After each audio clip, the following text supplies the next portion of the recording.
Gelar bisa dibeli, pangkat bisa diwariskan.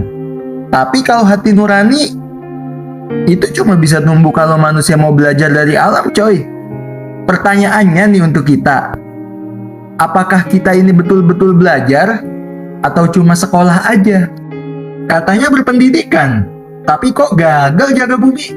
Untuk apa punya gelar kalau masih merusak alam?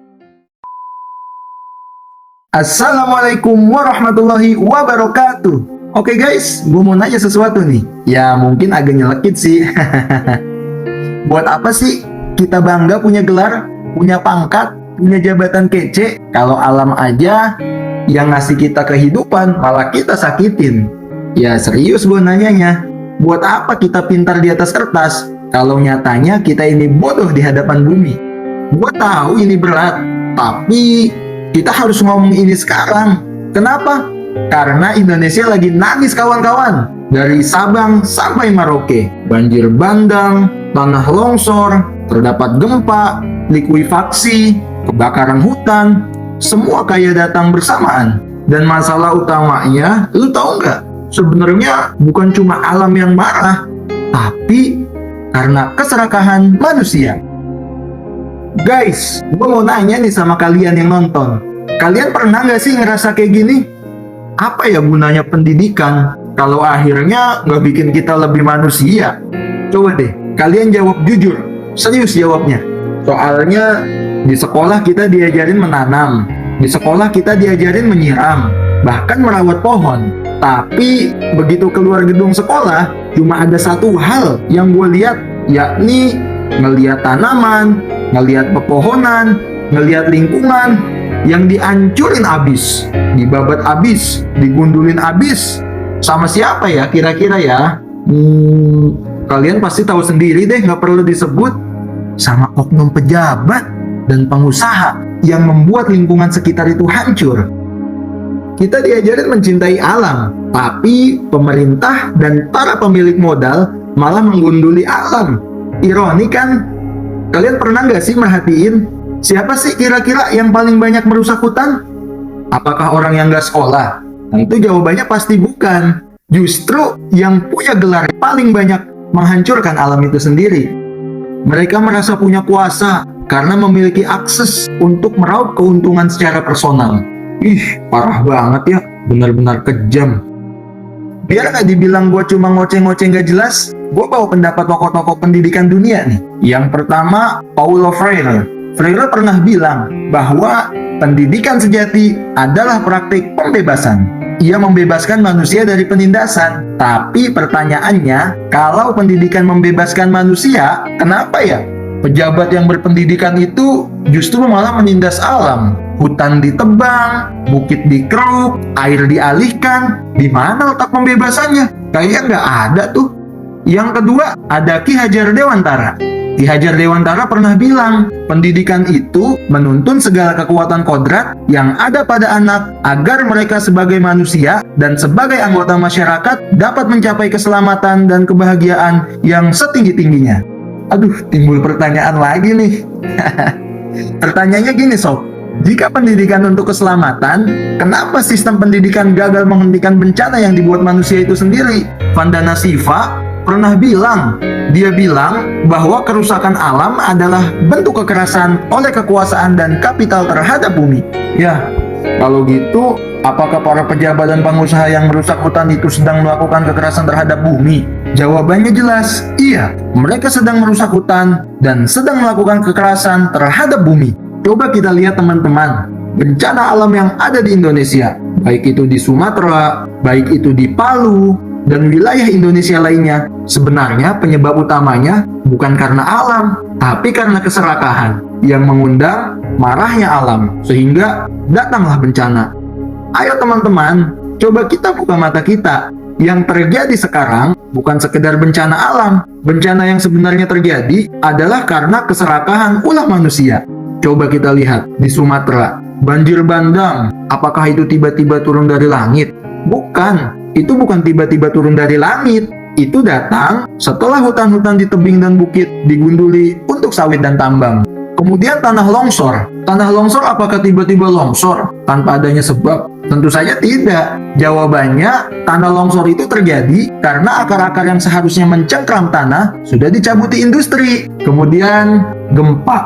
Ya mungkin sih terjadi karena geologi, tapi kerusakan setelahnya berlipat-lipat karena tata ruang yang berantakan. Kalian harus tahu cuy, bahwa secara alamiah, hutan adalah sistem penahan air. Akar pohon bekerja seperti spons alami yang menahan air hujan agar tidak mengalir deras ke bawah.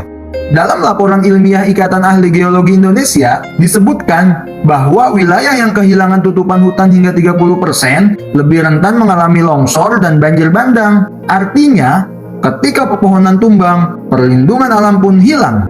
Ini bukan opini cuy, tapi ini ilmu pengetahuan. Gue mau nanya nih ke kalian, kira-kira yang merusak alam itu siapa ya? Apakah orang yang gak sekolah? Atau orang yang sekolahnya itu tinggi?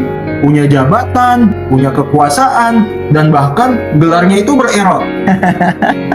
Mereka sering bilang, ini bencana alam, kita harus sabar. Lagi-lagi sabar, lagi-lagi alam yang disalahin. Lucu. Padahal cuy, kalian harus tahu nih, alam mengamuk seperti ini karena ulah manusia itu sendiri. Bahkan di banyak daerah, izin industri ekstraktif diberikan tanpa ada kajian AMDAL yang ketat. Padahal AMDAL bukan formalitas, itu adalah alat ilmiah untuk mencegah bencana.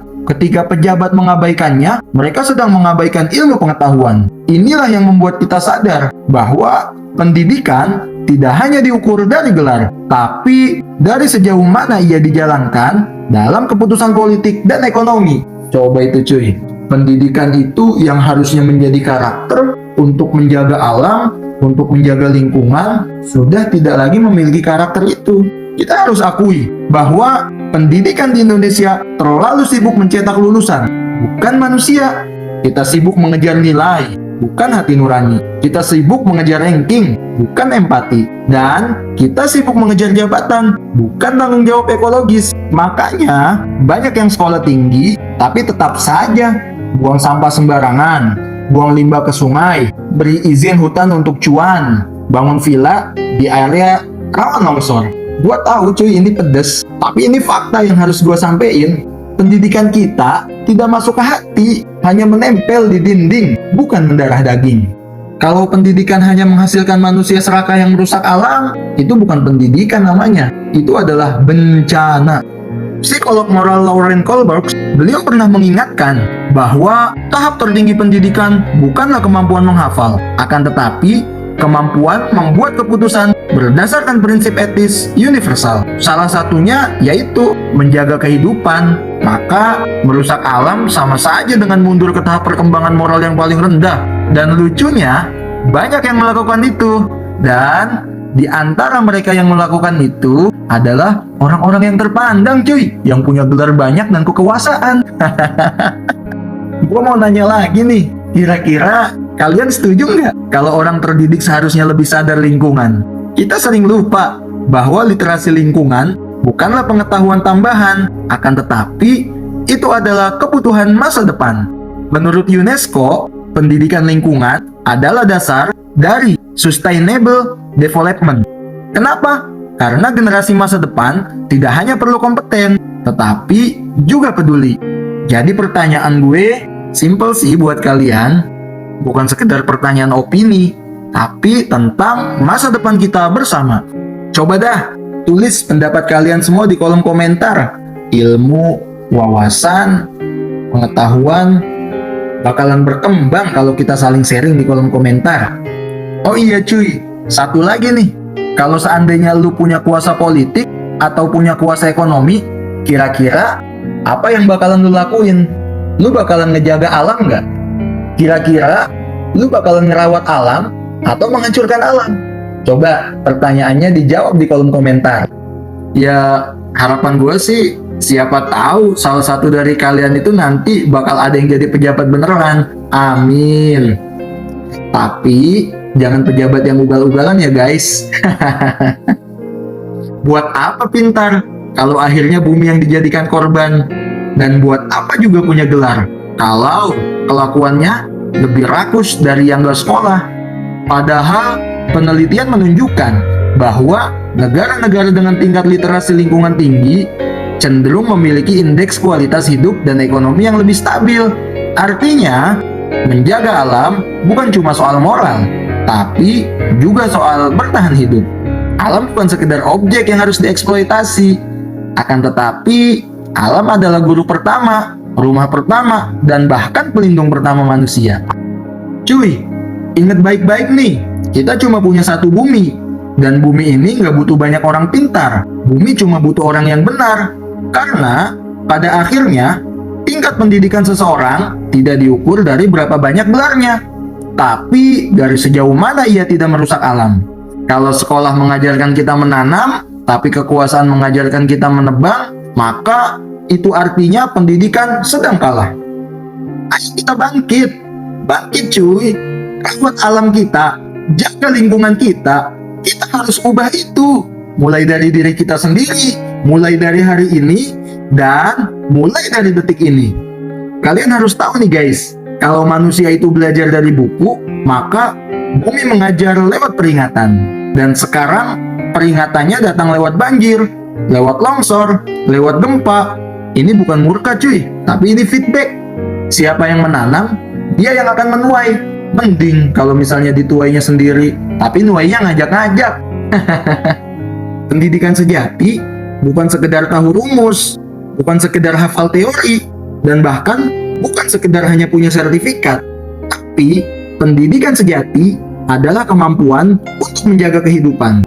Karena orang yang merawat alam sedang merawat masa depan kita semua. Ingat kawan, bumi tidak meminta kita pintar, tapi bumi hanya meminta kita peduli. Pendidikan tanpa moral ekologis hanyalah kesombongan yang dibungkus ijazah. Terima kasih ya sudah menonton. Jangan lupa loh, subscribe, komen, like, dan share, biar makin banyak orang yang sadar untuk merawat alam. Kurang lebihnya mohon maaf. Wassalamualaikum warahmatullahi wabarakatuh.